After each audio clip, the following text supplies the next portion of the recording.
Pilipinas. Talaga ba? I-play natin to, Mami Laika. Siyempre, i-compare natin yung capability natin with the capability of our other neighbors. Marami pa tayong kailangan gawin. Marami pa tayong kailangan ayusin.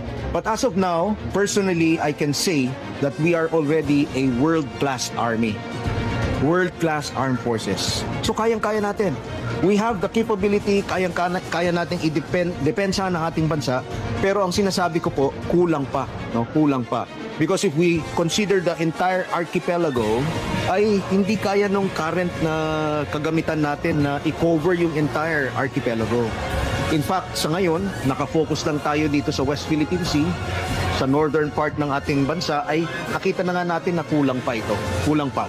But we are now in the process of modernizing our armed forces. We are expecting that pag nagkagulo, no, syempre tayo muna ang makikipaggera.